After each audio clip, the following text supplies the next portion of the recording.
Hello friends, आज की इस वीडियो में हम विश्व और भारत के प्रमुख ज्वालामुखी मतलब वोल्केनो के बारे में स्टडी करेंगे। बहुत इंपॉर्टेंट टॉपिक है, तो आप इस वीडियो को ध्यान से देखिए, समझिए और साथ ही हम क्वेश्चन आंसर टेस्ट साथ में लगाएंगे जिससे हमारी प्रैक्टिस हो जाएगी। ठीक है कि किस तरीके से हम लोग को क्वेश्चन सॉल्व करने हैं, किस तरीके से क्वेश्चन बनते हैं ज्वालामुखी वोल्केनो के सेक्शन से। तो फ्रेंड्स चलिए हम स्टार्ट करते हैं। फ्रेंड्स सबसे पहले हम बात करते हैं ज्वालामुखी क्या होता है। समझिएगा ध्यान से।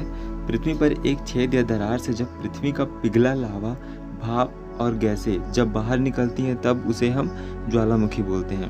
ठीक है, अब एग्जाम में क्वेश्चन क्या बनता है, ध्यान से सुनिएगा। एग्जाम में ये बोलता है कि क्रेटर, मैग्मा, सिंडर ये सब ज्वालामुखी से रिलेटेड रखते हैं। इन सब वर्ड्स को समझना बहुत ज़रूरी है। तो चलिए हम एक एक करके सबको डिस्कस करते हैं।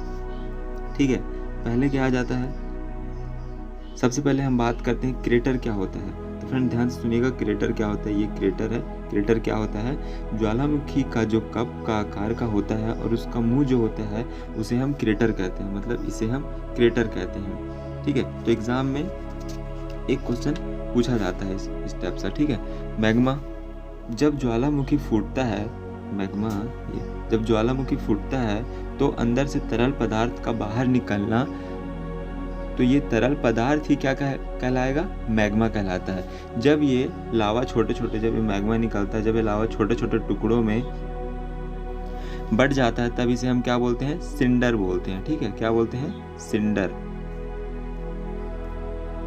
तो ये बहुत ज़्यादा इंपॉर्टेंट पॉइंट्स थे जो कि ज्वालामुखी के टॉपिक से रिलेटेड थे। क्या था, क्रेटर, मैग्मा और सिंडर। चलिए अब हम बात करते हैं टाइप्स ऑफ ज्वालामुखी की। सक्रिय, एक्टिव, डोरमेंट, शांत। सक्रिय, प्रसुप्त, शांत। सक्रिय, प्रसुप्त, एक्टिव, डोरमेंट, ये दोनों टॉपिक से बहुत सारे क्वेश्चन पूछे जाते हैं फ्रेंड्स। तो सबसे पहले हम लोग डिस्कस कर लेते हैं किसके बारे में, सक्रिय ज्वालामुखी के बारे में। ठीक है, सक्रिय ज्वालामुखी किसे बोलते हैं, ध्यान से सुनिएगा फ्रेंड्स। ऐसा ज्वालामुखी जिसके मुंह से हमेशा धूल, धुआं, गैस, जल वाष्प निकलती रहती है उसे क्या कहते हैं, सक्रिय ज्वालामुखी। ठीक है, अच्छा एक पॉइंट और बता रहा हूँ मैं आपको। जब भी ज्वालामुखी फूटता है उससे जो गैस निकलती है उसमें 80 से 90% क्या होता है, जल वाष्प होता है। ये सब आप अपने दिमाग में पिक्चर ड्रॉ कीजिएगा कि आप कहीं गए हैं, वहाँ पे ज्वालामुखी अगर देखे तो वहाँ से अगर धूल, धुआं, गैस, वाष्प निकल रहा है तो आप समझ जाइएगा कि वो सक्रिय ज्वालामुखी। अपने माइंड में आप एक ड्रॉ कीजिएगा, तो ऐसे में आप कभी नहीं भूलेंगे। ऐसे पढ़ेंगे तो कभी ध्यान से नहीं उतरेगा। ठीक है, इसमें याद रखने वाली बात क्या है, एक है किलामू जो कि अमेरिका में जो एक सक्रिय ज्वालामुखी, और ये क्या है, विश्व का सबसे सक्रिय ज्वालामुखी है। कौन, किलामू। ठीक है, किलामू विश्व का सबसे सक्रिय ज्वालामुखी है। अगला आता है कैटोपैक्सी, इक्वाडोर। ठीक है, विश्व में सबसे ऊंचा ज्वालामुखी पर्वत कौन सा है, कैटोपैक्सी।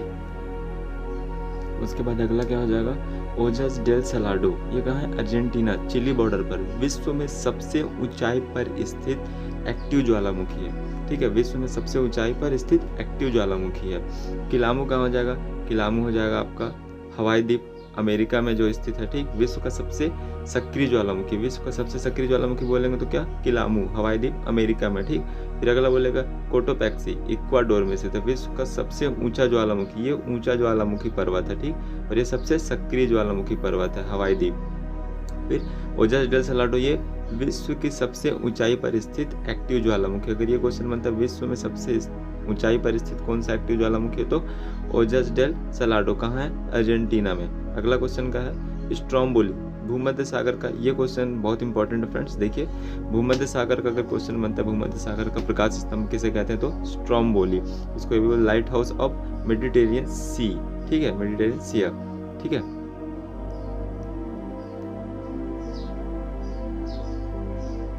अगला क्या है, प्रसुप्त ज्वालामुखी। ऐसा ज्वालामुखी जिसे कुछ समय से उद्गार मतलब विस्फोट नहीं हुआ है और विस्फोट होने की संभावना है, उसे क्या कहेंगे, प्रसुप्त ज्वालामुखी, डोरमेंट ज्वालामुखी बोलेंगे। ये कहाँ है, वेसुवियस, इटली में। वेसुवियस इटली में है। ठीक है,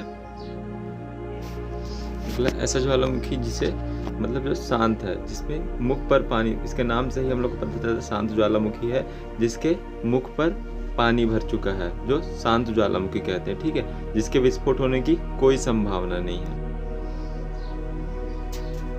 कौन सा? एकांगुआ। एकांगुआ कहाँ है? एंडीज पर्वत पर। एंडीज पर्वत पर विश्व की सबसे ऊंचाई स्थित शांत ज्वालामुखी। ठीक है, कहाँ पे एकांगुआ? एंडीज पर्वत पर है। एंडीज पर्वत पर विश्व की सबसे शांत ऊंचाई पर स्थित शांत ज्वालामुखी है। फिर इसके बाद देवबंद कहाँ है? ईरान में स्थित है।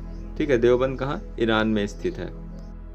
चलिए मैं आपको 2-3 पॉइंट्स बताता हूँ, इंपॉर्टेंट पॉइंट्स, फिर उसके बाद हम लोग टेस्ट लगाते हैं। ठीक है, तो क्या हो जाएगा? भारत के 2 ज्वालामुखी कौन कौन से? नारकोंडम और डोरमेट और बेरन। नारकोंडम, डोरमेट और बेरन, ये कहाँ स्थित है? ये अंडमान निकोबार द्वीप में स्थित है। अंडमान निकोबार द्वीप में स्थित। बहुत इंपॉर्टेंट पॉइंट है, ऐसे पॉइंट्स एग्जाम में बनते हैं और एग्जाम में दिए जाते हैं। ठीक है, कौन कौन सा? नारकोंडम और बेरन। और ये कौन सा? ऑस्ट्रेलिया महाद्वीप में एक भी ज्वालामुखी नहीं है। ठीक है, ऑस्ट्रेलिया महाद्वीप में एक भी ज्वालामुखी नहीं। ये पॉइंट्स याद रखिएगा फ्रेंड्स, ये क्वेश्चन एग्जाम में जरूर बनते हैं। तो फ्रेंड्स चलिए हम लोग क्वेश्चन लगाते हैं ज्वालामुखी से। ज्वालामुखी से रिलेटेड जितने भी क्वेश्चन हैं हम लोग इस वीडियो में लगाएंगे। पहला क्वेश्चन देखते हैं, ज्वालामुखी के कप आकार के मुंह को क्या कहते हैं? तो ये क्या हो जाएगा फ्रेंड्स? कप आकार के मुंह को क्या कहेंगे हम लोग? क्रेटर कहते हैं। ठीक है, जिसका मुंह क्रेटर कहेंगे उसको। ठीक है फ्रेंड्स, अगला देखते हैं नेक्स्ट क्वेश्चन क्या है। अगला क्वेश्चन बोल रहा है संसार का सबसे सक्रिय ज्वालामुखी है। संसार का सबसे सक्रिय ज्वालामुखी कौन सा हो जाएगा फ्रेंड्स? तो ये हो जाएगा किलामू। किलामू क्या? संसार का सबसे सक्रिय ज्वालामुखी किलामू। आप इसका स्क्रीनशॉट भी लेके रख सकते हैं। अगला क्वेश्चन देखते हैं, ज्वालामुखी की सक्रियता अधिक पाई जाती है। कहाँ अधिक पाई जाती है? सबसे ज़्यादा ज्वालामुखी कहाँ है? तो ज्वालामुखी की सक्रियता अधिक पाई जाती है जापान में। याद रखिएगा, जापान में। ठीक है, जापान में सबसे ज़्यादा सक्रिय ज्वालामुखी हैं, सबसे अधिक पाए जाते हैं। अगला क्वेश्चन देखते हैं, कोटोपैक्सी कहाँ स्थित है? कोटोपैक्सी कहाँ स्थित है? तो कोटोपैक्सी इक्वाडोर में स्थित है। नेक्स्ट क्वेश्चन देखते हैं हम लोग, पृथ्वी के नीचे द्रवित सेल कहलाता है। पृथ्वी के नीचे द्रवित सेल क्या कहलाता है? पृथ्वी के नीचे द्रवित सेल मैग्मा कहते हैं, मैग्मा। ठीक है, नेक्स्ट देखते हैं, लंबे समय तक शांत रहकर विस्फोट होने वाला ज्वालामुखी क्या है? लंबे समय तक शांत रहकर विस्फोट होने वाला ज्वालामुखी प्रसुप्त ज्वालामुखी कहते हैं उसको। प्रसुप्त ज्वालामुखी, डोरमेंट, डोरमेंट कहा जाता है। ठीक है, अगला देखते हैं, निम्नलिखित में से किस ज्वालामुखी को भूमध्य सागर का प्रकाश स्तंभ कहा जाता है? तो किसको कहा जाता है प्रकाश स्तंभ? स्ट्रोम्बोली को। अगला क्वेश्चन देखते हैं, निम्नलिखित में से किसे प्रकृति का सुरक्षा वाल्व कहा जाता है? तो ये इंपॉर्टेंट क्वेश्चन था फ्रेंड्स, ये काफ़ी एग्जामों में पूछा गया है। किसे कहते हैं? ज्वालामुखी। अगला क्वेश्चन देखते हैं, निम्नलिखित में से कौन सा एक ज्वालामुखी पर्वत नहीं है? तो कौन सा एक ज्वालामुखी पर्वत नहीं है? वेसुवियस है, जानते हैं हम लोग इसको भी। एंडीज को भी जानते हैं, फ्यूजियामा को भी जानते हैं। वोसेज इसको नहीं जानते, तो इसका सही आंसर हो जाएगा वोसजेज। ठीक है, वोसजेज एक ज्वालामुखी पर्वत नहीं है। अगला और लास्ट क्वेश्चन देखते हैं हम लोग, विश्व के अधिकांश सक्रिय ज्वालामुखी पाए जाते हैं। कहाँ पाए जाते हैं सबसे अधिकांश ज्वालामुखी? तो ये पाए जाते हैं आपका नवीन मोड़दार पर्वत क्षेत्रों में। नवीन मोड़दार पर्वत क्षेत्रों में पाए जाते हैं। फ्रेंड्स, ये ज्वालामुखी का टॉपिक हम लोग कंप्लीट कर चुके हैं, अच्छे से पढ़ लिए, अच्छे से समझ लिए। तो आप इसको 1-2 बार वीडियो को रिवाइज करते रहिएगा ताकि इसको समझ में आ जाए। आप इसको कॉपी में नोट डाउन भी कर सकते हैं चाहेंगे तो। अगर आपको वीडियो अच्छा लगा तो लाइक कीजिए, सब्सक्राइब कीजिए, ताकि अगला वीडियो डालूँ मैं, अच्छे टॉपिक डालूँ तो आपको नोटिफिकेशन मिलते रहे।